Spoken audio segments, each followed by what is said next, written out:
Hello, everyone. Good morning, good afternoon, good evening. Welcome to our series of webinars with Success Chain. This, I believe, is the third of the lot. Sue, Jason, welcome once again. And thank you. Thank you, Prithwi. Pleasure to have you. The topic for today's webinar is how to reasonably predict product adoption. And I know, and for the relevance of the viewers who are joining in, this is an area which I think Success Chain is very close to, and they work, a lot of their work orients itself around change management and product adoption. So Sue and Jason are really experts in this field. So welcome, Sue and Jason, once again, and let's get this webinar going. Okay. Thank you, Prithwi.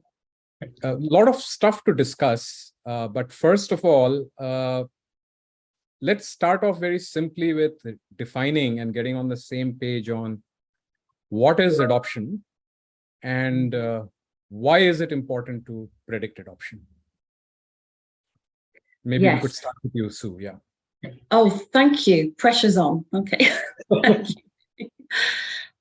I think the definition of user adoption is something which is often confused because it's associated obviously with change management. When we're talking about user adoption, we're obviously talking about the adoption of the tool and whether or not your tool is being optimized in terms of usage, etc. But I think in order to drive that user adoption, it's not just a question of having training on the tool itself. What is really important is to know what it takes outside of that tool in terms of change management to drive that adoption. And that can be anything from the way you are organized around the tool, probably impacting your current organization around that. What are the processes that you're using around that tool? And there could be processes which are going to be impacted by the implementation of the tool. What is the data governance around that? And what you need to stop doing that you were doing before in order to make sure that you're optimizing the adoption of your new tool. Right. Yeah. Yeah. I think that's so true. And what I found is so many folks out there, for me, it is the user adoption really is getting people to perform their job differently, using the technology and applying the processes that have been defined around it so that everyone in the organization can benefit from the capabilities of the technology. And I think part of the reason we talk about this is far too often we find organizations, they'll see a really nice, exciting, sexy demo of a new software that's really sweet and in a pristine environment with clean data, and it's all scripted out. And they're like, yes, I want that. And then they get into their organization and it's a mess. And there's, some people will use it, some people won't. There's competing priorities and competing interests. There's filthy data that makes some of the automations go out of whack. And then organizations are really disappointed because they expected all these great business benefits and they're going to spend this pile of money to get it in and get it live. And then the return doesn't really happen. And I think the key piece of, without getting that effective user adoption and getting people to use it well and as intended and on a regular basis as part of their job and doing their job differently, they will never get the business benefits they anticipated when they made the purchase. And so that's critical for the organizations that are buying it. And then obviously for CS folks, if you can't get your customers to drive adoption in their organization, they won't be getting the value. They will not be renewing for long. So it's really critical to everyone. And I think it's an area that it is really understated and often missed. Right. So again, paraphrasing a little bit of what both of you mentioned, I think the reason why it is important to obviously drive adoption and be able to predict it is because adoption has downstream impact on the ultimate business outcomes, which the tool is expected to, provide. Yeah. And hence value, and hence if it's not there, then there is an issue you're likely to face, which is why it's a good predictive measure of your final business outcome, which you're trying to drive using the tool, right? Right. And I think, Prithwi, to that point too, it's the business outcome for both the buyer of the software and the impact on their internal business, but also ultimately for the vendor. Because if the buyer's not getting the outcomes they want, there will be a knock-on effect to renewals and expansions for the vendor themselves. So everyone has a stake in driving effective adoption. Correct. Which both of you mentioned, and this brings me to my sort of next question for you. Both of you mentioned user adoption. Okay. So one thought I have here is sometimes the adoption piece probably also needs to go beyond the actual users of the platform. So when you say adoption, I may not be using the product I have purchased day to day, but I may still be the buyer who sanctioned the purchase. So you still have to, get me to adopt it in some way or form, may not be in the manner of a day-to-day user, right? So the question for you really is user adoption, stakeholder adoption, champion adoption, different personas having different adoption. What is the difference? And, how does that impact, the predictability of it, if at all? Yeah, I think obviously user adoption means that people are actually using the tool, but there will be stakeholders who have some kind of vested financial interest in the usage of the tool, but they're not actually actively using it. And this is where it's really important when we're talking about the change management, that we understand, what are the interests of all the different actors around. So whether it's a sponsor, whether it's the direct manager of the teams, whether it's just somebody who has some kind of financial interest in that, understand their needs, and really in the change management, make sure that we're talking about incentives for each of those different stakeholders so that they know what they need to do in order to make sure that they're going to drive that change, right? And this is going to create extra layers of granularity in how you as a vendor are going to communicate and guide the companies that you're working with. So it's not just mono level. Let's just talk about the users because they're the immediate people who are tangibly using and putting data into the tool. But there could be very passive people who are never actually putting stuff into the tool, but are actually using it because they're looking at dashboards, for example. The managers are looking at reports. So that's, for me, that is a sign of adoption, even if it's very passive. So we have to understand these different levels of granularity and make sure that each of the different levels, whether it's stakeholder, direct manager, users, champions, whatever you like to call them, that each of them knows what is the interest for them and why they should be using this tool, how it's going to be a game changer for their business. Perfect.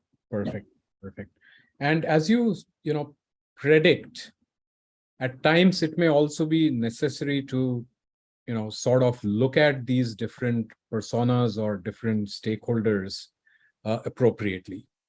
There may be a phase in the customer life cycle wherein you would focus more on a certain category of whether it's user or passive users. And there may be another phase wherein you do need to look at all of them together or one or the other. Any thoughts around that? And have you seen any practical scenarios play out like that?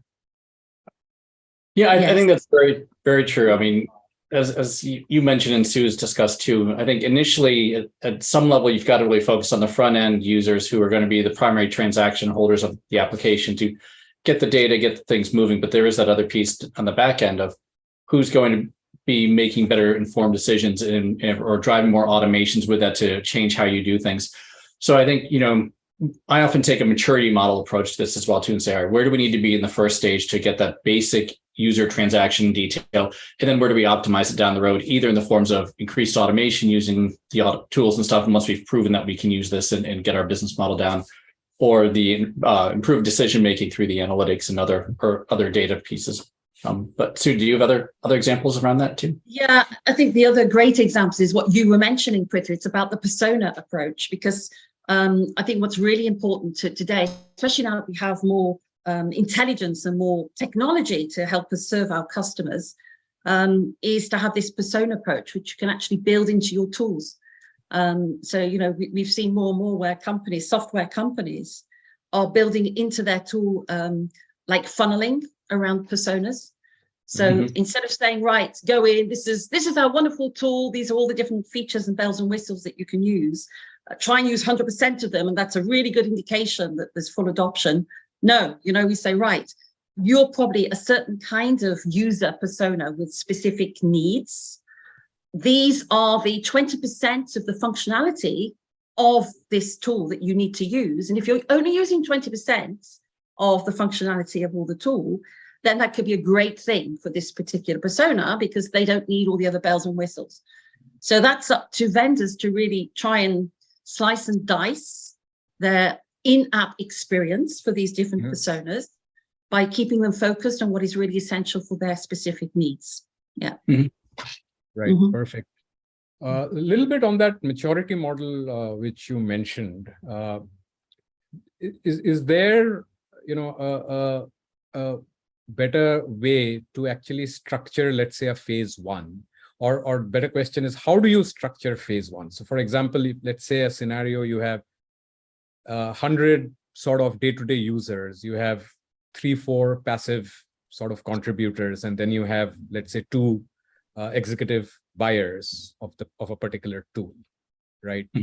Now on phase one, do you take a balanced approach and try and drive adoption to all of these personas, or do you actually start with numbers and say, okay, I do have 100 day-to-day users, first let me do that, and then how does that play out? Or is it a horses for courses sort of scenario?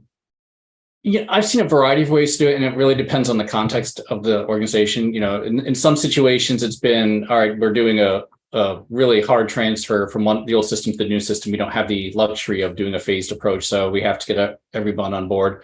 And there's been other places where I've done phased rollouts because we were able to do that and it made more sense.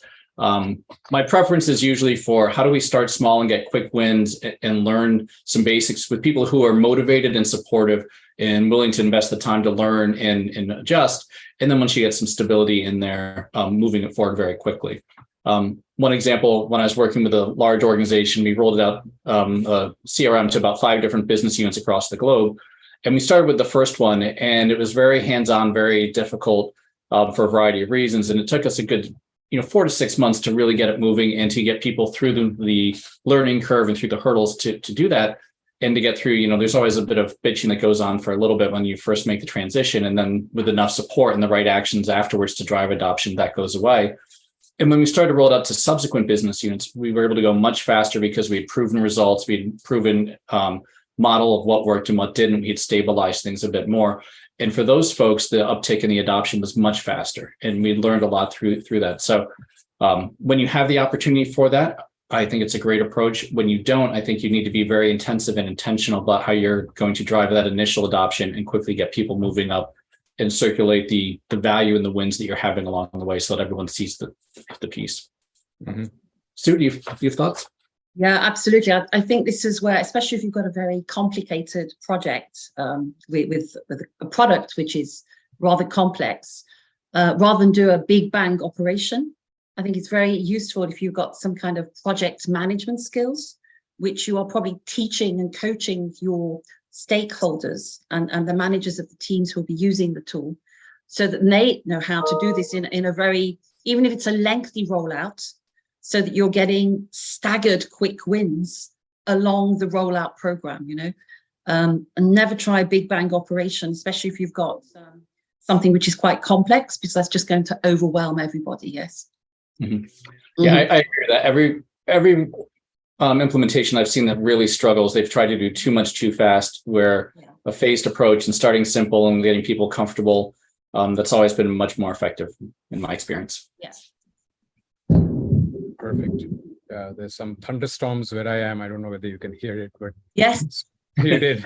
Wow, it's very atmospheric.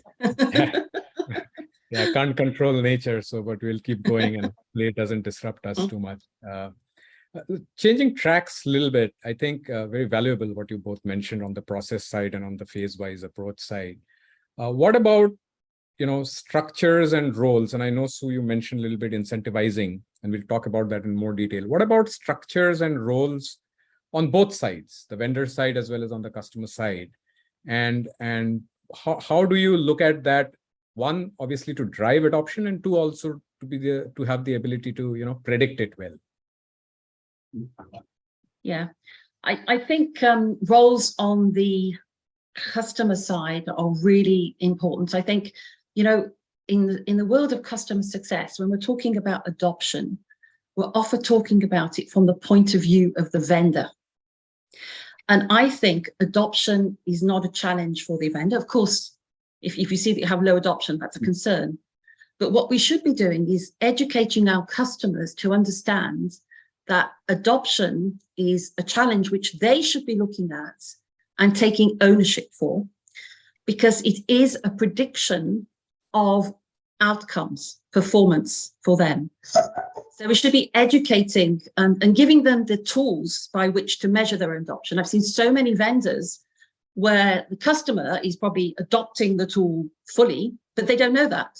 They don't know that because they don't have visibility, they don't have the data, they don't have a dashboard, they don't have reports to see what is their adoption level. So I think the role of the customer is really fundamental. But in order for that to take place, we should be facilitating that as a vendor. And that is still something which I think we're not doing enough. So it should be something that we're building into the tool, or if we don't have it already in the tool, at least to generate reports so they have access to that.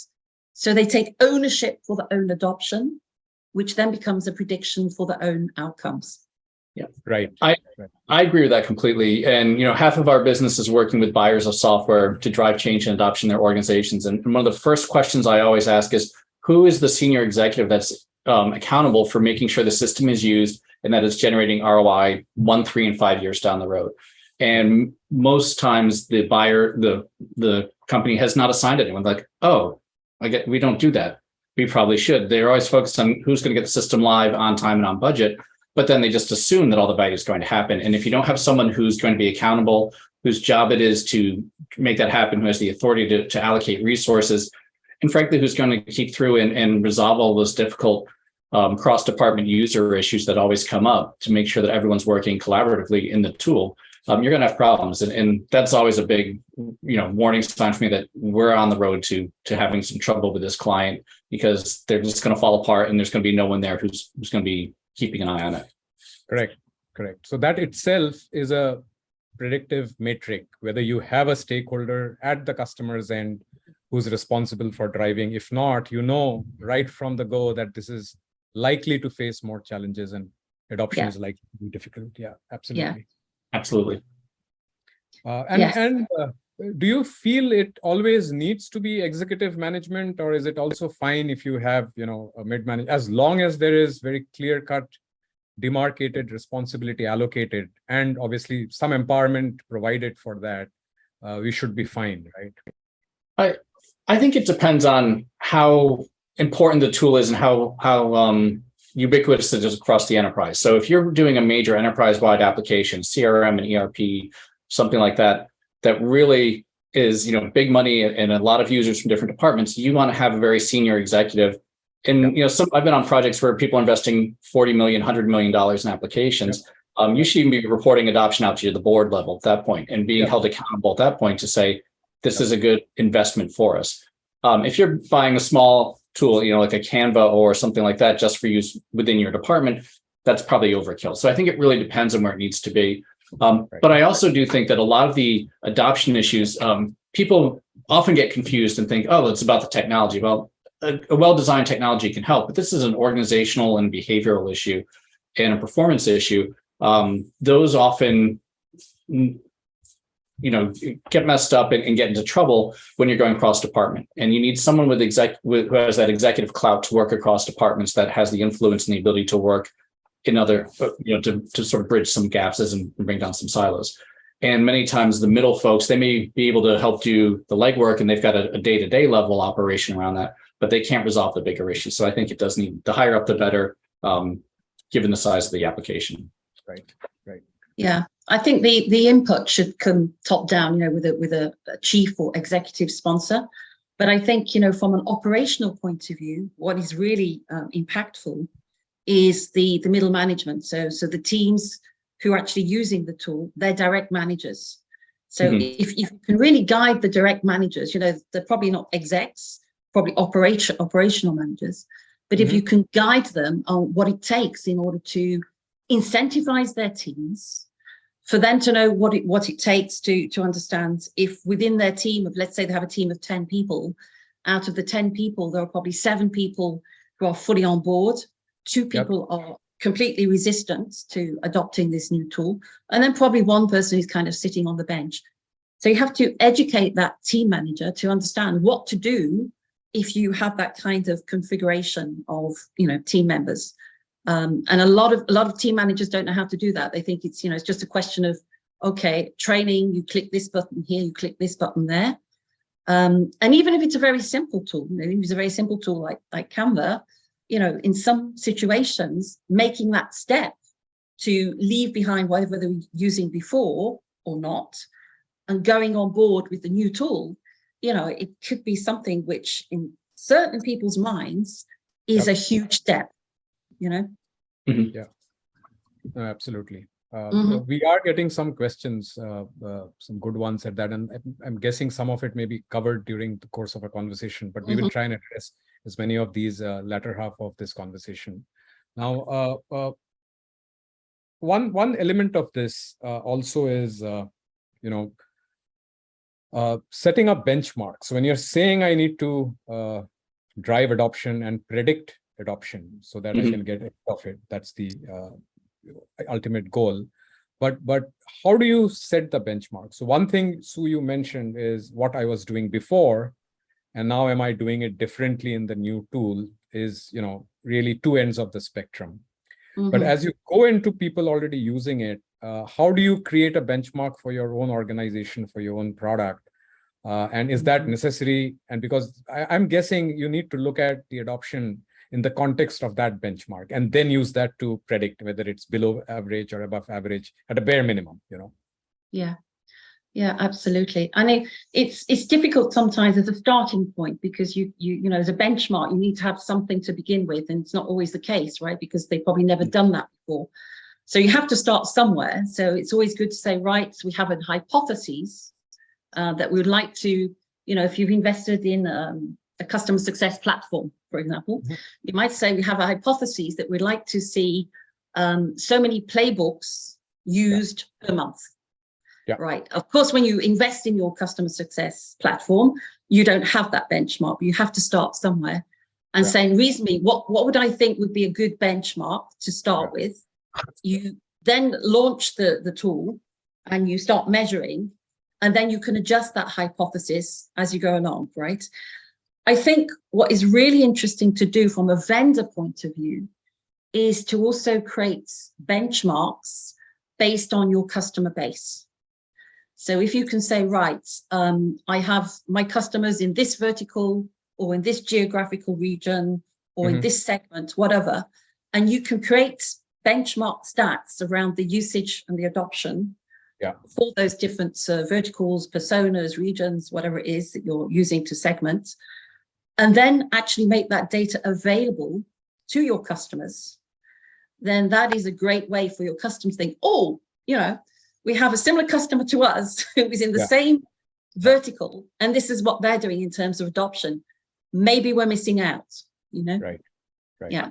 I like that too. And I think that's very powerful, especially, here's how long it takes. I think looking even at a more macro level, when I touch a lot of organizations, I'll even say, what percent of your current applications are fully used? Or I'll ask them another way. I'll say, when you look across your portfolio of applications you have today, what percentage of them are you actually using fully? And one large organization that I worked with, they said, we're probably using about 10% of the capabilities and functionality that we have. We're probably getting about 10% of the benefits that we could across all of our applications. That's sort of their 10%. So that's a 90% wasted value that they have across their IT portfolio. And then when we asked them, okay, you made a business case for how much you're going to invest and what you're going to do with this, didn't you? And goes, well, yeah, of course we did. We had to justify the money we're going to spend. And I'm like, what level of adoption did you assume? Like, oh, well, we assumed to be 100% adoption. So, you use one number to justify the money, and then you're very disappointed when you didn't get the value in the return that you get when you're only driving a 10% adoption. So I think when I start to ask people, oh, did you factor in that, 50% of your people won't use the system, or the value will come 6 months later than you thought it would? How does that throw off your business case? Oh, if you did a little bit more to drive adoption now, you would realize those benefits faster and better than you could. You'd still have a positive ROI in your business case, but you just haven't allocated your resources appropriately. Yeah. Right. Yeah. Right. And I think that's a great point as well, because I haven't seen it really done yet, but I think the way the industry is evolving, it will be towards that. So we can actually make a correlation with adoption and business outcomes, right? Yep. At the moment, it's a lot of hypotheses. There's lots of very much relying on your customer to be transparent with you about the outcomes that they're actually gaining. But I think as we go forward, we'll be able to make that correlation and predict and even help the customers to monitor themselves because they have access to the adoption. What will be their prediction for their future performance? Yeah. No, I'm nodding my head vigorously because Yes. it's very, very close to what we did very recently on a module called Smart Operations, Yes. which is an intelligence-driven module specifically around predicting certain trends and looking at certain trends and bubbling it up. One of it actually is adoption intelligence, which does a bit of what you said, that benchmarks your own organization. Maybe your best customer, you have had more adoption in a certain vertical, like you mentioned, and then compares it and says, hey, these 3 customers you didn't have as much as you have in the, as your benchmark, for example, and then bubbles that up predictively. So it's getting some good traction. So, but anyway, that's for a later time. But yeah, very relevant to what we are also seeing in the industry. Great. Quick. I'll go back a little bit. There is one observation I've had, and during the course of this conversation, to the structure piece a little bit more. We are talking adoption, and a lot of times I've also seen organizations structure themselves separately into a customer success team, which is responsible for ABC, and I'll get to what, because ABC differs from organization to organization. I have an account management team, which is responsible for, largely expansion. And I have an adoption or advocacy team, which just simply drives adoption. Okay. And then I have an onboarding team and an implementation team, the standard stuff. So we are seeing this play out more and more, especially mid-market, large enterprises.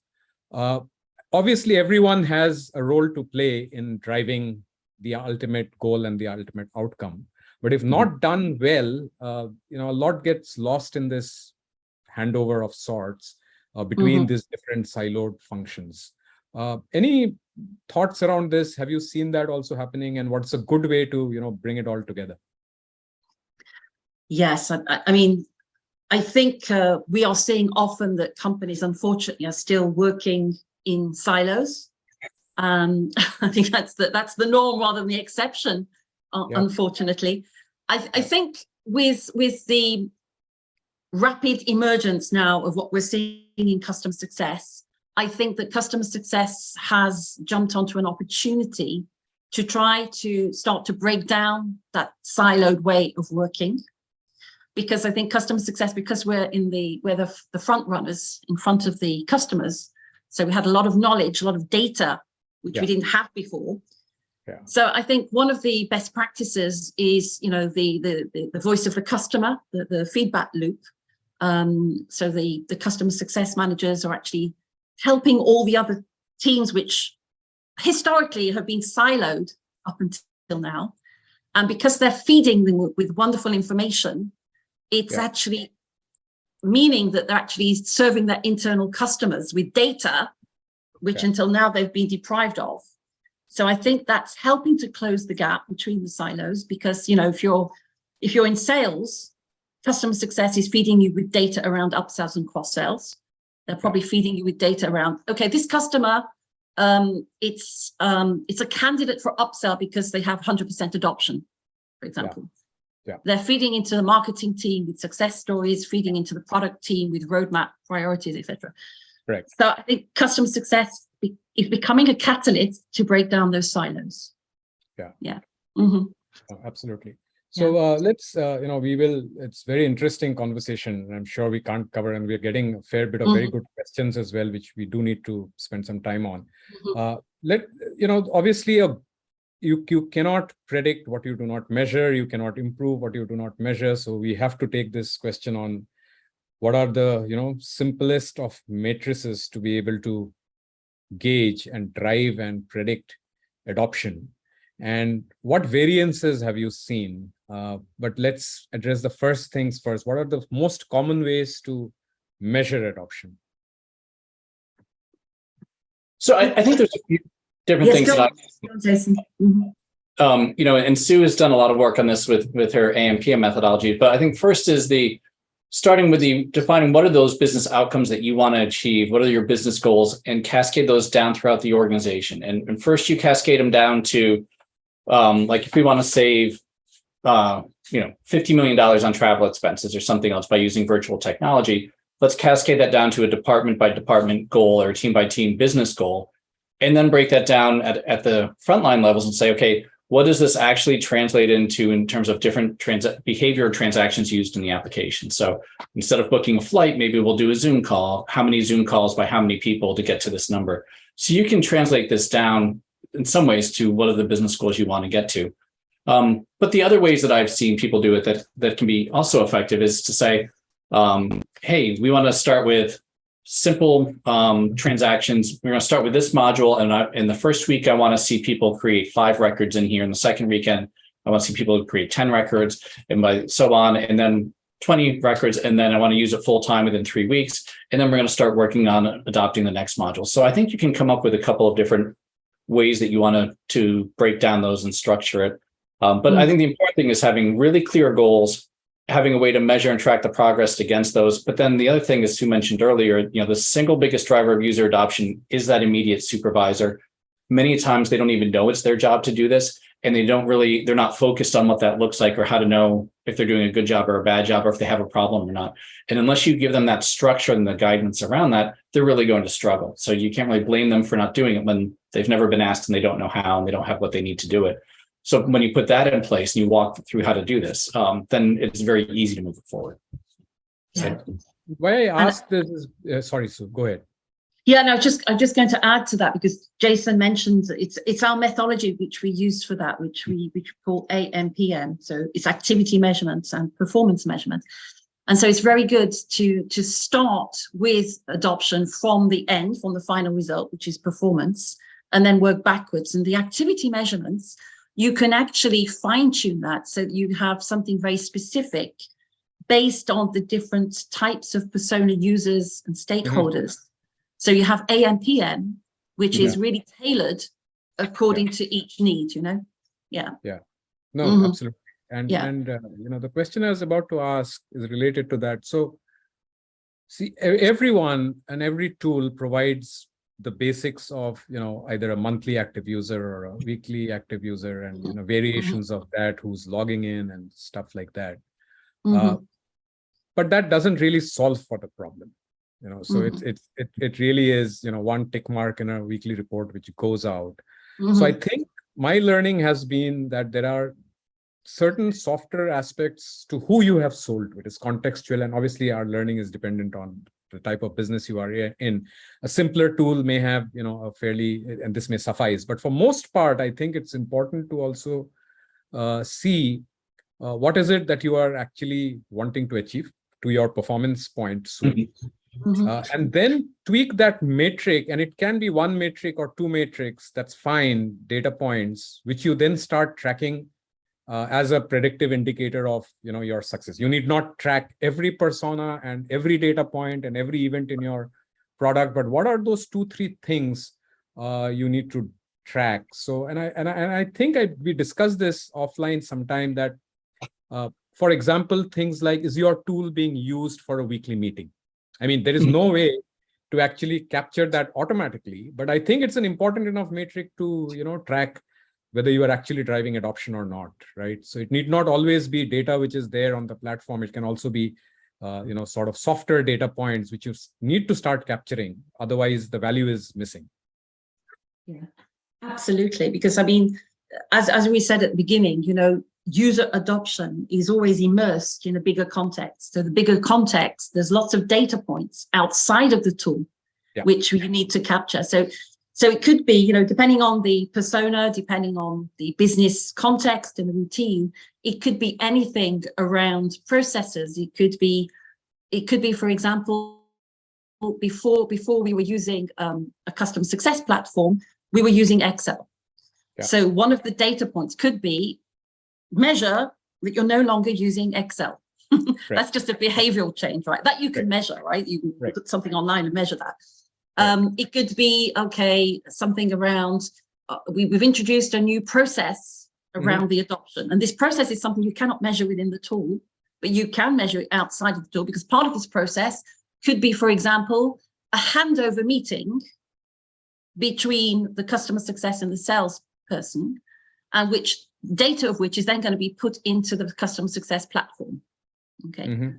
So that handover meeting you can measure. That's a sign of adoption, because you know that part of the stipulations behind that handover meeting is the data is going to be put into the tool, you know? Yeah, perfect. I think very, very valuable points, Sue and Jason. We'll take a few of these questions now. I think we have 10 minutes left, and some very good questions. Let's see how many of these we could take. There's one right up front, and I think it's more about the generic adoption piece, but I think it's important enough to address. Why is there resistance to adopting a new? I think it's a good question, because without understanding that, it's very difficult to drive the adoption. So why is there typically resistance, do you think? This is one I think people often misconstrue, and they throw around the resistance term very easily. It's very easy to blame resistance on other people. And when I encounter the assumptions around resistance, I always ask a few clarifying questions. And one is how do you know it's resistance at all? And, one of the things I love the quote, I forgot who said it was, we judge ourselves by our intentions, we judge others by their actions. So if you are just observing that someone is not using a tool, how do you know that's resistance? It could be that there are barriers outside of their control to prevent them. And pretty much every organization I've seen that struggles with low adoption, there is something that prevents users from actually using the system outside of their control, even if they wanted to. It could be the data is bad, they don't have access rights, people upstream didn't put in the information that they need, things are misconfigured, whatever it may be, that usually if people are not using the system, don't assume it's resistance. And then I also go into but if you are having low adoption and you've removed those barriers, well, then there's probably either misaligned incentives or you're not holding people accountable correctly. And then the final piece is that how have you actually tried to overcome that resistance to explain what is required and provide the resources? But one of the things that I think people often get wrong is when you're investing in new technology, you're trying to say, hey, we want people to perform their job differently, and our performance expectations for you have now changed. And yet we're going to take this approach of trying to sell you on what's in it for you. And many users, they don't hear what's in it for me. They hear, this is what I'm in for. And you need to basically say, okay, your job's now changed, and what made you successful yesterday won't make you successful today. Here's what it takes going for you. Here's how we're going to help you. And here's the time frame you have to get there. And if you can't, then we'll have to see, is this really the right position for you anymore? And as a final thought there, some systems, if it's a big enough change to someone's job because of the way the technology is, they may not want that job anymore. And you probably wouldn't hire them for today because it's such a massive change to what it was yesterday, that sometimes you need to find other areas where they can excel in your organization. Right. Absolutely. There's a very specific question. I don't think we can address the exact use case there, but what is the best method for customer adoption for a new product in a new market? And this gentleman's specific product is one required by law. It's a data privacy platform, I'm guessing. But leaving the specificity of the business case, a new product in a new market, I would assume, needs a fair amount of education. So probably a little bit more onus on, the education part of it, because there is no comparison. It's a new product. Yes. So you have to know that. Why move from as is? Yeah. No, it's an interesting question. I mean, it resonates because it's a bit like what Jason was just talking about. People are naturally resistant, and there's always this, what we call I call it the valley of despair. When you're trying to adopt a new tool, there's a trough, and then you come up gradually as you start to see the interest. And it's the same thing with launching a new product, which is the question, the go-to-market, right? So for the go-to-market, it's like any go-to-market. You have to do your beta testing. You have to really understand, what is the market need? Is there a need there really for this product, or is it just a fancy, nice-to-have tool that we're going to try and launch on the market? So I would say, get the buy-in from the potential audience, do some testing with the hypothetical ideal customer profile, ideal user profile, and just take it from there by testing what they say, testing their reaction. I mean, I participated. I remember we were launching a it was a customer success periphery tool using artificial intelligence.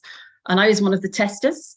And the company in question actually filmed us as we were navigating through the tool, and was filming our expressions, filming, whether we had a puzzled expression, whether we had a happy expression or whatever. So you can do a lot of things by observing, user behavior before you actually make a big bang launch. Yeah.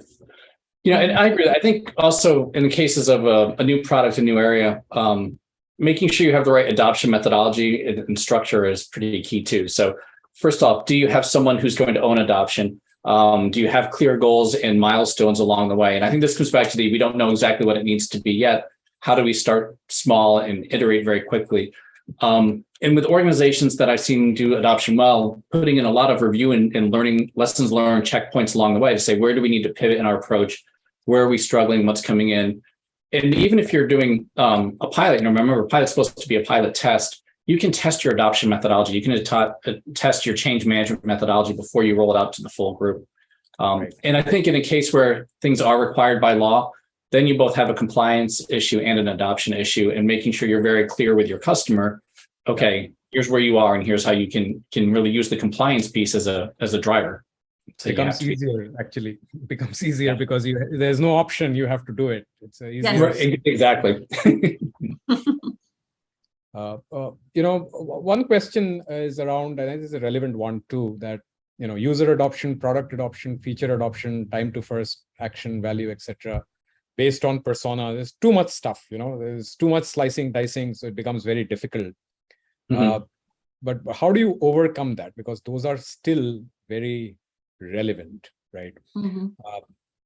My take on that is probably, depending on the phase your product is in. So if you're an early stage product, then there is no escape. You really have to do all of these. Otherwise, you're not going to get better. You're not going to be able to drive and really listen to the customer and change.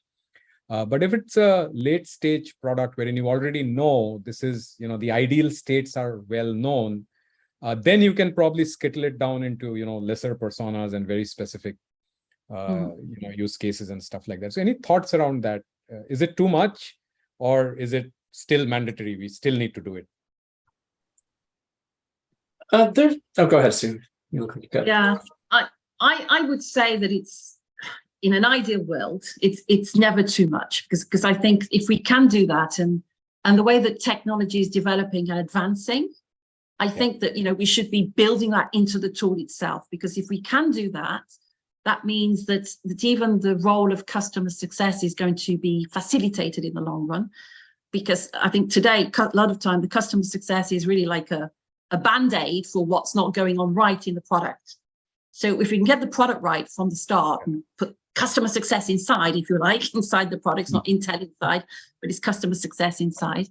I think that's the right direction. So for me, if we can try and slice and dice that, because when we're doing our go-to-market study, we should know who our ideal personas, our ideal customers, and ideal users. So we should build that into the product, right? So we can do it from the outset. That means that the roadmap for the product is going to be easier going forward. Agreed. If you've got a more established product, then in terms of updating it to accommodate for those different needs, it's probably going to be harder, I think, because you're going to have to probably undo a lot of your product and the way it works and the workflows and everything, right? Yeah. I agree. So I agree with that too. And I think, again, this is a great place where maturity approach works very well, that you don't have to have it all day one. If you're a software vendor and you're trying to figure this out and you've got so much on your plate, that's the reality of it too. But you do have to plan for, we're going to get better as we scale, because at some point, if we don't start to pay attention to these things, we will have real issues. So do the best that you can with what you can, mature and iterate as you go. Right. One last question and thought before we wrap up. I think there was a question around, is there specific industries where it's more difficult to predict? I don't know about industries, but one question I have related to that for both of you, and we'll wrap up after this, is product may be the same, but you may have different customers use it for different reasons. So for example, if you have a performance management tool, you're saying, I'm selling performance management, I'm not selling anything else, but one organization does performance management every quarter. Somebody else does it, once a year. Somebody does it every month.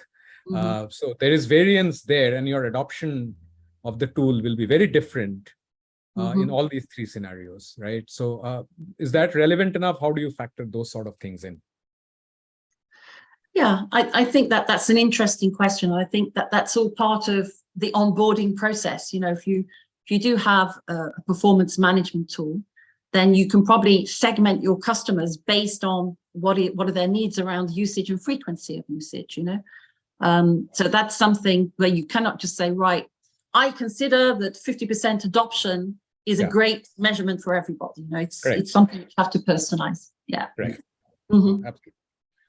Wonderful. We are just at the top of the mark. Thank you, everyone, for joining. Thanks, Sue and Jason, once again. Wonderful conversation. And see you all soon. Okay. Take care. Thank you very much, Prithwi, again. Pleasure. Bye. See you. Bye-bye.